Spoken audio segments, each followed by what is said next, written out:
할렐루야. 12월 20일 주일 아침입니다. 비대면 예배로 같이 예배하게 되었습니다. 같이 제가 한번 기도하고 또 오늘 같이 예배하도록 하겠습니다. 사랑이 많으신 아버지 하나님, 비대면 예배로 예배하지만 하나님 앞에 우리 마음은 또 하나님만 높여드립니다. 주님 홀로 영광 받아 주시옵소서. 이 아침에 주님께서 온전히 우리의 예배를 받으실 뿐만 아니라 우리 마음이 하나님께만 향하도록 주여 붙들어 주시옵소서. 주님 사랑합니다. 모든 가족들이 주님 예배함으로 온전히 기쁨을 회복하게 붙들어 주시옵소서. 예수님 이름으로 기도합니다. 아멘. 찬송가 351장 같이 찬양하도록 하겠습니다. 믿는 사람들은 주의 군산이 같이 찬양하겠습니다.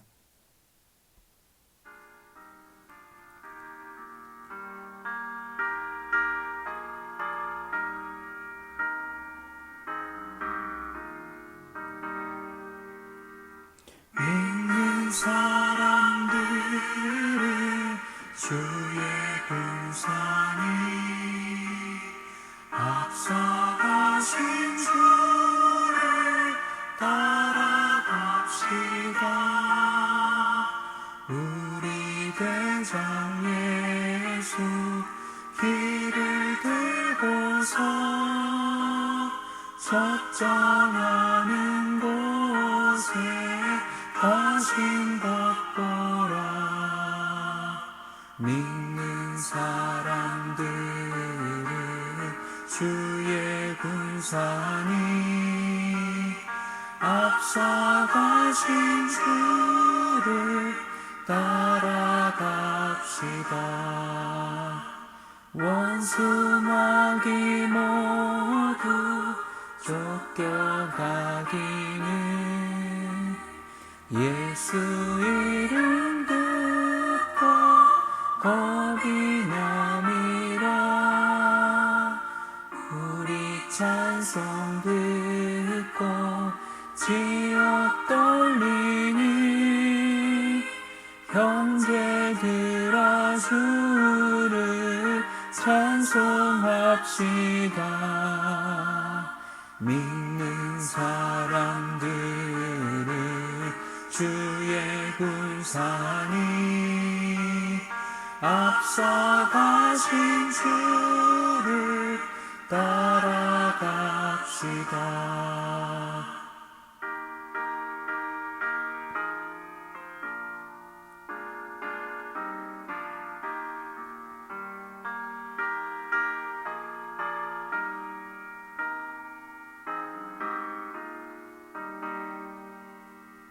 세상 나라들을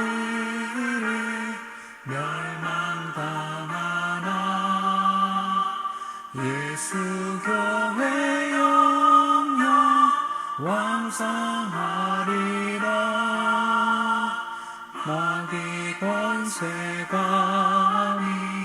해치 못하는 주가 모든 교회 지키심이라. 믿는 사람들은 주의 군산이 앞서가신 주를 따라갑시다. 백성들아 와서 함께 모여서 우리 모두 함께 개가 부르세. 영원토록 영광 권세 찬송을 우리 임금 주께 돌려보내세.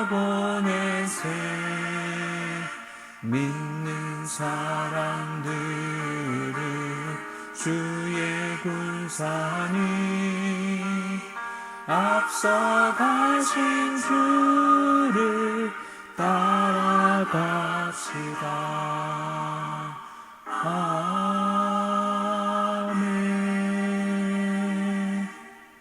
아멘. 아멘. 오늘은 요한계시록 13장 11절에서 18절까지 말씀입니다. 요한계시록 13장 11절에서 18절, 제가 한 절, 여러분이 한 절 번갈아 가면서 읽도록 하겠습니다. 내가 보매 또 다른 짐승이 땅에서 올라오니 어린 양같이 두 뿔이 있고 용처럼 말을 하더라. 그가 먼저 나온 짐승의 모든 권세를 그 앞에서 행하고 땅과 땅에 사는 자들을 처음 짐승에게 경배하게 하니 곧 죽게 되었던 상처가 나은 자니라. 큰 이적을 행하되 심지어 사람들 앞에서 불이 하늘로부터 땅에 내려오게 하고 짐승 앞에서 받은 바 이적을 행함으로 땅에 거하는 자들을 미혹하며 땅에 거하는 자들에게 이르기를 칼에 상하였다가 살아난 짐승을 위하여 우상을 만들라 하더라. 그가 권세를 받아 그 짐승의 우상에게 생기를 주어 그 짐승의 우상으로 말하게 하고 또 짐승의 우상에게 경배하지 아니하는 자는 몇이든지 다 죽이게 하더라. 그가 모든 자 곧 작은 자나 큰 자나 부자나 가난한 자나 자유인이나 종들에게 그 오른손에나 이마에 표를 받게 하고 누구든지 이 표를 가진 자 외에는 매매를 못하게 하니 이 표는 곧 짐승의 이름이나 그 이름의 수라. 같이 읽겠습니다. 지혜가 여기 있으니 총명한 자는 그 짐승의 수를 세어보라. 그것은 사람의 수니 그의 수는 666이니라. 아멘. 오늘은 시대를 분별하는 영성이라는 제목으로 말씀을 나누도록 하겠습니다. 어린이를 위한 설교 따로 있지 않고 어린이와 청년들을 위한 설교로 바로 하도록 하겠습니다. 여러분 삼위일체라는 말을 들어본 적이 있지요. 좀 어려운 이야기이긴 한데 단순하기도 하죠. 하나님은 세 분이시면서도 한 분이시다라는 얘기입니다. 세 분이 누구인지는 잘 알고 있죠. 성부 하나님, 성자 예수님, 성령 하나님을 말합니다. 세 분이신데 이분들이 한 분이신 거 이해하기가 좀 쉽진 않죠. 그나마 좀 이해가 되는 부분으로 설명하자면 저는 부부로 설명을 합니다. 남편이고 아내이면서 부부는 하나죠. 그러나 이것도 온전한 이해는 좀 안 되는 부분이 있습니다. 그렇지만 부부라는 게 하나님의 삼위일체를 본떠러서 만들어진었다고 생각을 합니다. 창세기 2장 18절에 여호와 하나님이 이르시되 사람이 혼자 사는 것이 좋지 아니하니 내가 그를 위하여 돕는 배필을 지으리라 하시니라 했습니다. 그러니까 다른 것은 창조 때에 다 보시기에 좋았다고 하셨습니다. 그런데 창조의 순간에 유일하게 보시기에 좋지 아니한 것 바로 홀로 거주하는 아담 사람이었습니다. 그래서 만들어진 것이 돕는 배필 부부 가정이 됩니다. 그래서 이 부부는 하나님의 삼위일체와 닮아 있습니다. 하나님도 다른 분, 독립적이시지만 또한 한 분이십니다. 부부가 그렇잖아요. 남편 따로 아내 따로이지만 부부는 하나이죠. 그래서 이 삼위일체에 대해서 그래도 이렇게 좀 이해를 돕는 부분에 있어서 주 354년에 태어난 성 어거스틴이라는 분이 삼위일체를 이해할 수 있는 하나의 그림으로 그나마 설명했는데요. 그가 설명한 말은 이렇습니다. 사람의 기억, 이성, 의지 이 세 개가 다 다르지만 한 사람에 속한다라고 해서 하나다라고 설명을 했습니다. 세 분이시지만 한 분이신 하나님을 일컬어 삼위일체 하나님이라고 표현합니다. 마찬가지로 악의 삼위일체가 있는데요. 요한계시록을 보다 보면 이 악의 삼위일체가 등장하는 장면이 있습니다. 사탄, 적그리스도, 거짓 선지자. 요한계시록 12장, 13장에는 이러한 악의 삼위일체가 등장합니다. 그 모양이 사탄은 용으로, 적그리스도는 바다에서 올라온 한 짐승, 또 거짓 선지자는 땅에서 올라온 또 다른 짐승으로 표현했습니다. 그들을 묘사한 부분을 보면 이렇습니다. 용의 묘사는 요한계시록 12장 3절에 표준 세번역으로 보면 이렇습니다. 또 다른 표징이 하늘에서 나타났습니다. 머리 7개와 뿔 10개가 달린 커다란 붉은 용 한 마리가 있는데 그 머리에는 왕관을 7개 쓰고 있었습니다. 그러니까 머리가 7개니까 그 머리마다 왕관을 쓰고 있는 거죠. 그 용은 해를 둘러건치고 달을 발밑에 두고 밟고 있는 여인을 이 여인이 해산하려고 하자 아기를 낳기만 하면 삼키려고 노리고 있었습니다. 그러나 그 아기를 벼랑간 하나님이 하나님의 보좌로 끌어올렸습니다. 그래서 여자는 용을 피해 강야로 도망가게 됩니다. 그곳에서 1260일 그러니까 42개월에 해당되는 3년 6개월 동안 피해 있었습니다. 이 장면들 12장 13장에 나오는 장면인데 특별히 12장에 용은 사탄을 상징하고 여자는 교회를 상징합니다. 그리고 아기는 예수 그리스도입니다. 예수님의 탄생, 또 교회의 탄생, 예수님의 승천을 이렇게 묘사하고 있는 부분으로 우리가 이해할 수 있죠. 그리고 나서 미가엘과 천사들이 이 용과 맞서 싸워 이겨버립니다. 그래서 용이 하늘에서 쫓겨나고 땅으로 내몰리게 됩니다. 이 땅에서 여자를 공격하게 되는데요. 용이 입을 벌려서 큰 강물을 쏟아내서 여자로 하여금 삼키려고 하지만 땅이 그 토해낸 강물을 다 삼켜버립니다. 그리고 여자의 자손들과 용이 바닷가 모래 위에서 서서 대결을 펼치게 되는 장면이 등장하는데요. 그때 바다에서 짐승 하나가 나타납니다. 그것이 적 그리스도입니다. 요한계시록 13장 1절 표준 세번역에는 이렇게 표현합니다. 나는 바다에서 짐승 하나가 올라오는 것을 보았습니다. 그 짐승은 뿔 10과 머리 7이 달려 있었는데 그 뿔 하나하나에 왕관을 쓰고 있고 그 머리 하나하나에 하나님을 모독하는 이름이 붙어 있었습니다. 좀 잘 상상은 잘 안 됩니다. 그런데 모습이 용의 모습과 상당히 유사한 면들을 가지고 있죠. 2절에는 그 짐승의 모습을 이렇게까지 묘사하고 있습니다. 내가 본 그 짐승은 표범과 비슷한데 그 발은 곰의 발과 같고 그 입은 사자의 입과 같았습니다. 그 용이 자기 힘과 왕위와 큰 권세를 이 짐승에게 주었습니다. 그런데 그 머리 가운데 하나의 치명상을 입게 됩니다. 그에 따른 이들이 이 짐승을 쫓고 경배합니다. 반면에 또 다른 짐승 하나가 올라오게 되는데요. 요한계시록 13장 11절 오늘 본문이죠. 이 본문에 나오는 부분인데 나는 또 땅에서 다른 짐승 하나가 올라오는 것을 보았습니다. 그것은 양처럼 뿔이 둘이 있고 용처럼 말을 하였습니다. 이 모습이 어린 양같이 뿔이 둘이 있습니다. 그런데 말은 용의 말을 합니다. 그러니까 거짓 선지자인 거죠. 그러니까 보이는 모습과 겉과 내면이 다른 거죠. 속과 겉이 다른 겁니다. 이 짐승은 어린 양인 예수 그리스도를 닮아 있지만 실은 용처럼 말하는 내면은 사탄에게 속한 자라는 것을 보여줍니다. 이는 첫째 짐승의 우상을 만들어서 그를 믿고 따르는 자들에게 오른손이나 이마에 표를 줍니다. 그 표가 666입니다. 그 첫째 짐승의 우상을 경배하지 않는 자들에게는 모두 죽임을 당하게 합니다. 이것이 거짓 선지자가 하는 일이죠. 성경은 여기에 지혜가 필요하다고 외칩니다. 오늘 본문 요한계시록 13장 18절인데요. 표준 세번역에 이렇게 얘기합니다.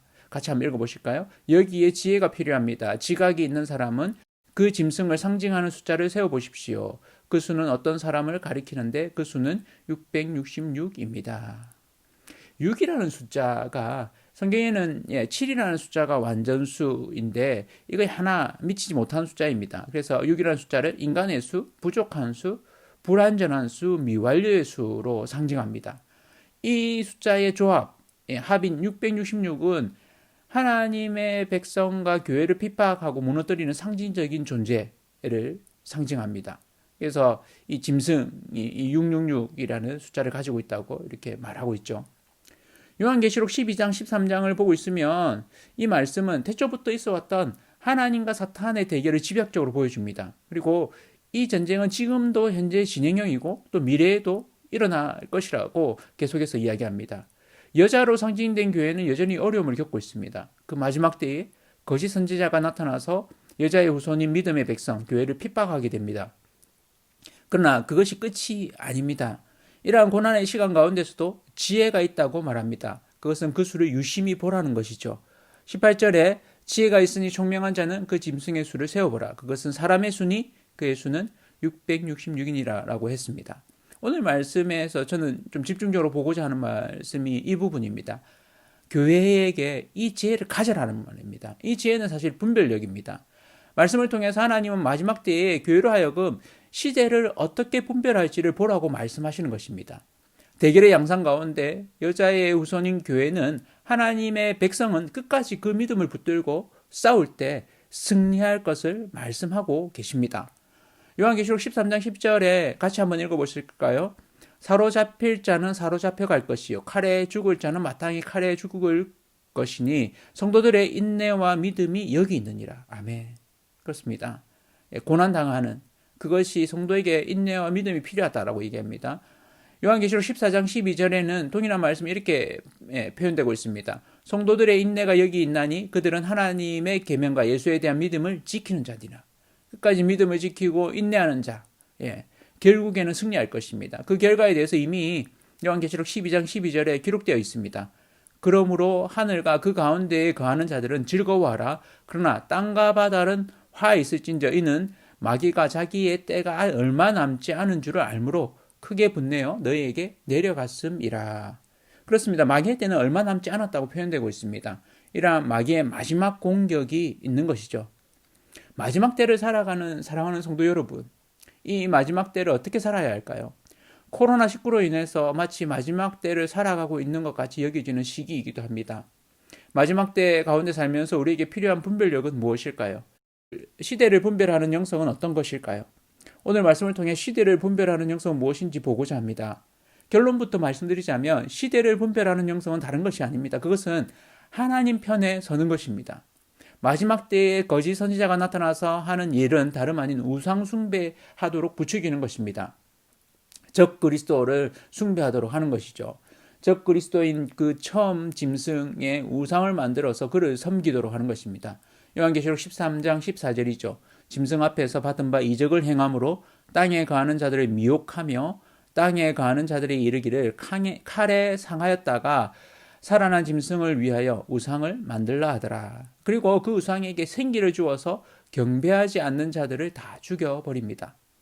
그리고는 모든 자, 큰 자나 부자, 가난한 자나 자유인이나 종이든 오른손이나 이마에 표를 받게 하고 표를 받지 못하는 자는 매매를 못하게 합니다. 매매를 못한다는 건 무엇을 뜻합니까? 무언가를 구하지 못한다. 내 소유물로 삼을 수 없다는 얘기죠. 최첨단 소비 시대를 살아가는 우리로서는 소비를 할 수 없다는 것을 상상하기 힘든 것이 현실입니다.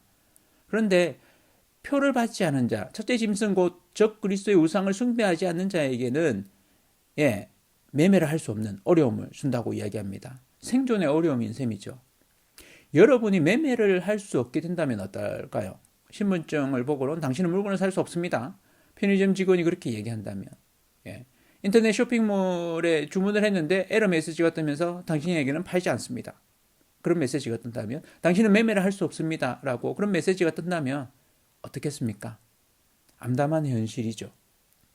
그런 가운데서도 하나님의 편에 설 수 있겠습니까? 견딜 수 있겠습니까? 견딜 수 있습니다. 믿음의 사람들이 서로 도우며 산다면 견딜 수 있습니다. 마치 유대인 학살 때 모든 유대인들이 유럽에서 아우슈비츠로 포로 수용소로 이렇게 잡혀갈 때 그래도 유대인들을 숨긴 이들이 있었습니다. 안나의 일기에 나오는 안나 같은 이가 있었습니다. 불행히도 안나는 결국 붙들려서 수용소에서 해방을 보지 못하고 죽음을 맞이했지만 신들러 리스트에 살아남은 유대인들, 빅터 프랭클처럼 끝까지 살아남은 이들이 있었습니다. 이런 믿음이 있으십니까? 이 시기를 견디게 하는 믿음, 결국에는 승리할 것이라는 이 확신, 인내함으로 견디며 하나님께서 이기게 하신다는 믿음, 이 믿음이 있으십니까? 오늘 시대를 살아가는 영성은 어떤 영성일까? 지금 우리 시대의 우상 숭배는 무엇일까? 우리로 하여금 걸려 넘어지게 하고 하나님을 하나님으로 섬기지 못하도록 하는 것은 무엇일까? 저는 그것이 이전 시대처럼 내용의 문제보다는 우리의 태도의 문제, 우리의 삶과 결부된 부분이 아닐까 심각하게 생각해 봅니다. 무슨 말인고 하니 비대면 시대를 살아가고 있는 또 영상을 많이 보는 이런 시대를 살아가다 보니 우리의 영성이 날로 이렇게 초라해지는 것을 좀 경험하게 됩니다. 가난해진다는 거죠. 우리의 영성이 정말로 소중한 걸 잃어가고 있는지도 모르겠습니다. 공동체적인 영성, 또 개인의 영성도 위협을 받고 있는 시대를 살아가고 있습니다. 하나님의 공동체성, 예수님의 영성, 성령님의 도우심이 어느 시대보다 필요한 지금입니다. 그렇다면 지금 이 시대에 우리에게 필요한 이 시대를 분별하는 영성은 무엇일까요? 저는 이 시대를 분별하는 영성이 절제라는 생각을 해봅니다. 자유라는 이름으로 무절제가 팽배해져 가고 있습니다. 과도한 자유 가운데 무엇을 택할지 너무 어려운 시대를 살아가고 있습니다. 너무 많은 영상물들로 인해서 우리가 주어진 시간 가운데 너무 많은 시간을 어쩌면 허비하고 지내지 않는지 돌아보게 됩니다. 비대면 시대, 무기력함을 경험하는 시대 가운데 있습니다. 우리가 시간을 어떻게 생기로 채울 수 있을까요? 저는 그 하나의 방법이 절제라는 시간을 구속하는 것이라고, 시간을 구원하는 것이라고 말하고 싶습니다. 디모데후서 1장 7절에는 이렇게 말씀하는데 같이 한번 읽어보실까요? 하나님이 우리에게 주신 것은 두려워하는 마음이 아니요 오직 능력과 사랑과 절제하는 마음이니. 그렇습니다. 우리는 시간과의 싸움을 하는지도 모르겠습니다. 그냥 허비할 것인지, 재미를 위해 살아갈 것인지, 참 기쁨이신 하나님에 드릴 것인지, 보다 주도적으로 하나님을 것으로 삼을 것인지. 우리의 시간의 주인이 누구십니까? 여러분의 시간의 주인이 여러분 자신이라고 생각하십니까? 아닙니다. 나의 시간의 주인은 하나님이십니다. 믿으십니까? 우리의 시간의 주인은 하나님이십니다. 그 시간을 하나님의 시간으로 구원하기를 원하십니다. 여러분의 시간을 하나님께 드리십시오. 어떻게 해요? 시간을 구원하는 영성이 필요합니다. 그럴 때 우리의 시간은 하나님의 다스리심, 하나님의 통치 가운데 하나님 나라가 되어지는 것입니다. 같이 시간을 구원합시다. 어떻게 시간을 구원할 수 있을까요? 모든 시간이 사실은 하나님의 것입니다. 그러나 그 시간은 우리에게 맡겨져 있습니다. 우리는 청지기이죠. 그래서 우리가 쓰기 나름입니다.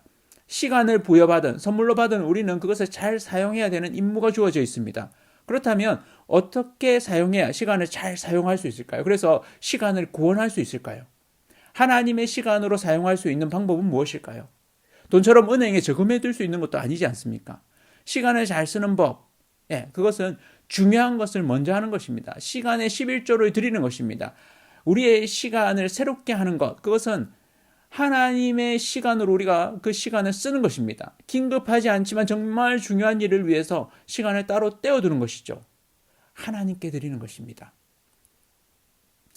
유스트레스라는 말을 들어보신 적이 있습니까? 스트레스에는 두 가지가 있는데 디스트레스와 유스트레스가 있다고 합니다. 디스트레스는 부정적인 스트레스고 유스트레스는 긍정적인 스트레스라고 합니다. 그래서 유스트레스는 어떤 위기 상황을 극복했을 때 이것이 긍정적인 일로 작용할 때를 유스트레스라고 부르더라고요. 시간 관리를 여러분은 어떻게 공격적으로 하십니까? 아니면 방어적으로 하십니까? 방어적으로 한다는 것은 디스트레스가 되기 쉽습니다. 그러니까 주어지면 그것에 대해서 반응하는 거죠. 부정적인 스트레스가 생깁니다. 시간에 쫓기게 되죠. 늘 부족합니다. 그러나 공격적인 시간 관리를 하는 사람은 주도적으로 하게 됩니다. 미리 선방을 하게 되는 거죠.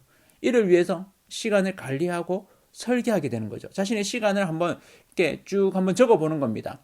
일주일이라는 시간을 한번 내가 어떻게 보내고 있는지를 한번 적어보는 겁니다. 그러면 시간에 대한 설계가 나올 수 있습니다.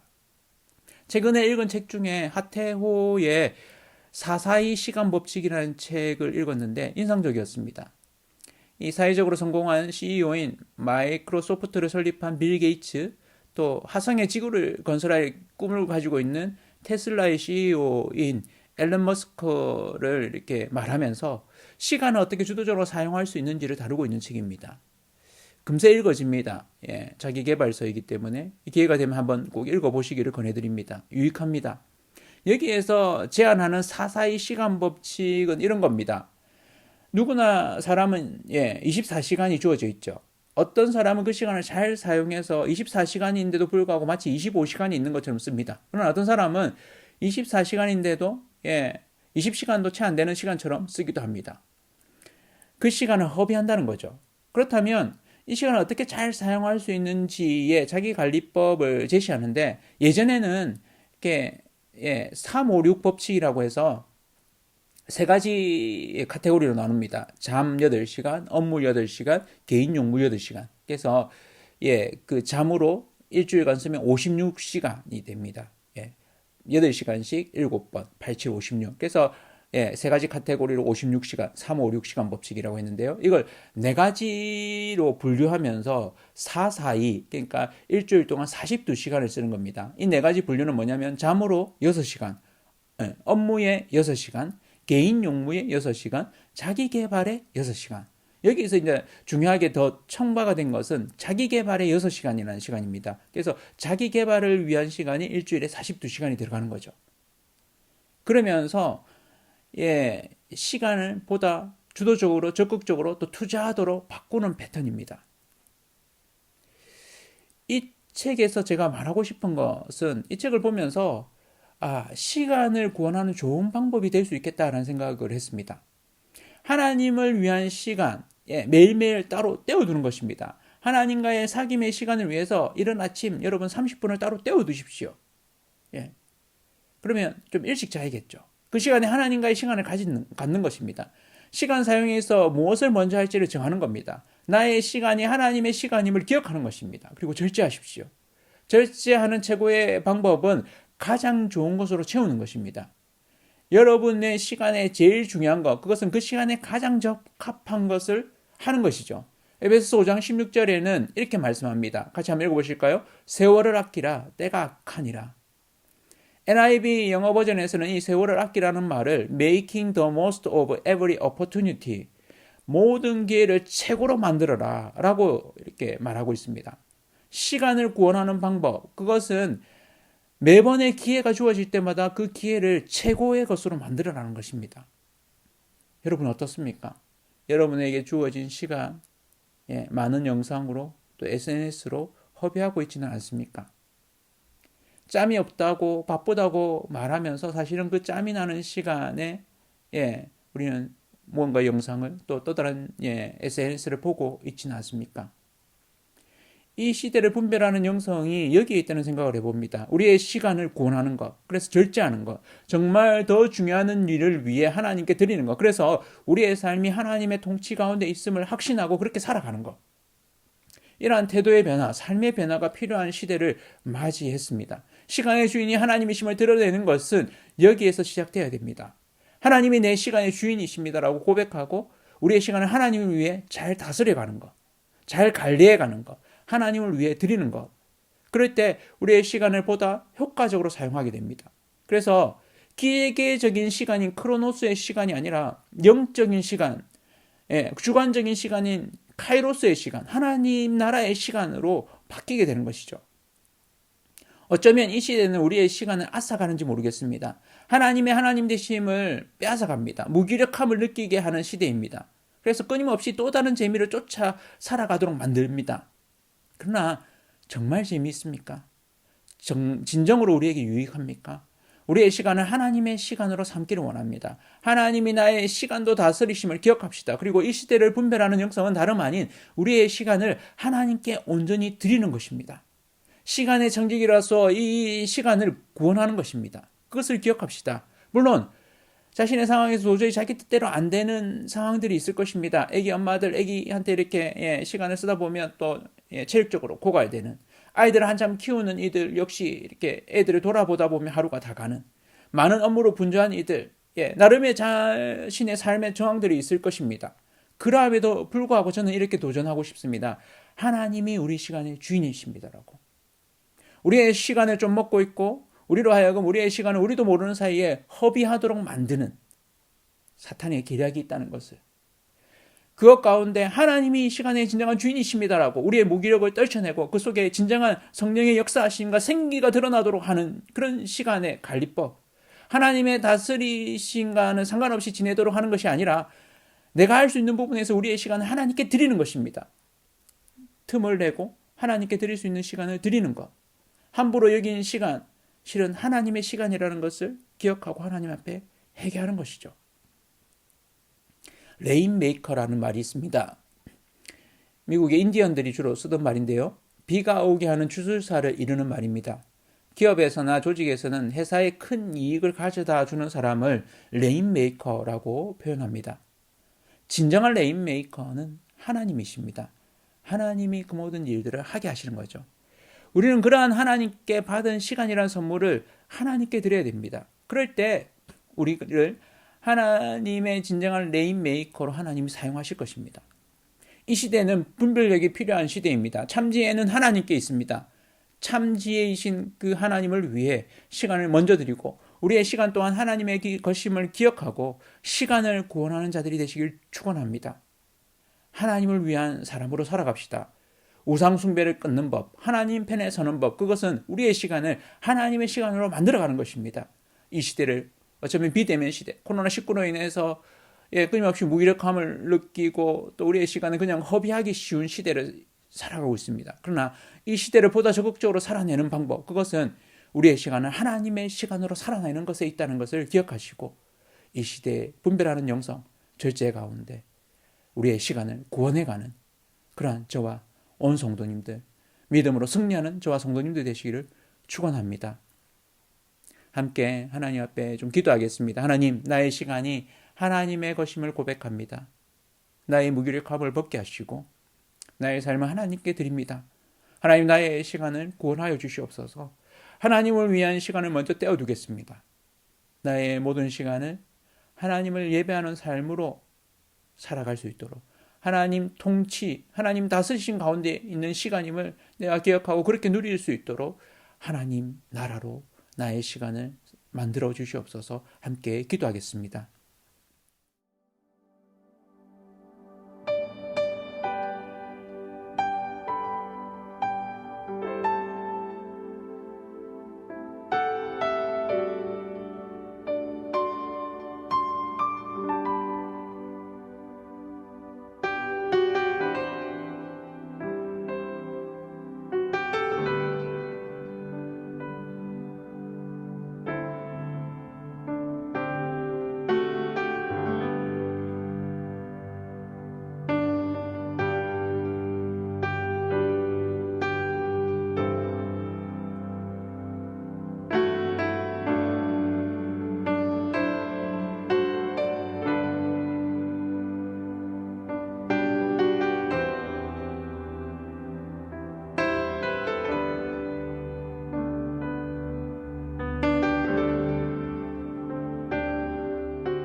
헌금기도 드리도록 하겠습니다. 하나님, 비대면 예배로 드립니다. 그러나 하나님을 향한 우리의 마음은 변함이 없습니다. 코로나19 가운데 더 확산되는 상황을 하나님 종식시켜 주시옵소서. 긍휼을 베풀어 주시고 아픈 이들을 고쳐 주옵소서. 얼굴을 보지 못하고 예배하지만 우리의 마음을 담아 하나님 앞에 나아갑니다. 우리의 예배를 기쁘게 받아 주실 줄로 믿습니다. 우리의 삶이 하나님의 것임을 고백합니다. 삶의 무기력함에 떠내려가지 않게 하시고 우리 삶의 진정한 주인이 돈도 건강도 그 무엇도 아닌 하나님이심을 고백합니다. 그러한 고백으로 작은 예물을 드렸습니다. 하나님 나라 위에 귀하게 사용되게 하여 주시옵소서. 각 가정과 개인의 필요를 아시는 주님, 그 필요를 채워주시고 더 풍족하게 채워주시옵소서. 우리 삶의 본이 되시고 우리의 영적 싸움의 승리자 되신 살아계신 예수 그리스도의 이름으로 기도드립니다. 아멘. 같이 축복기도 하도록 하겠습니다. 여호와는 내게 복을 주시고 너를 지키시기를 원하고 여호와는 그의 얼굴을 비추사 은혜 베푸시기를 원하며 여호와는 그 얼굴을 내게로 향하여 드사 평강 주시기를 원하노라. 아멘. 몇 가지 강고 말씀드리도록 하겠습니다. 오늘은 비대면 예배로 드렸습니다. 다음 주도 비대면 예배로 드립니다. 선데이 드림 스쿨과 유아부 예배는 쉬었습니다. 달력 못 받으신 분들은 이후에 이렇게 달력을 받아가시길 바랍니다. 성경이 읽어지네 양육 모임도 12월 28일까지 쉽니다. 성탄절이 금요일에 있습니다. 성탄절 예배는 가정 예배로 하시길 바랍니다. 가이드지를 단톡방에 올리도록 하겠습니다. 성탄절 새벽 설교 음성 파일은 쉬도록 하겠습니다. 기쁘고 또 그래도 건강한 주님 태어나신 성탄 되시기를 또 이 시기를 믿음으로 절제 가운데 승리하는 모든 성도님들 되시기를 축원합니다.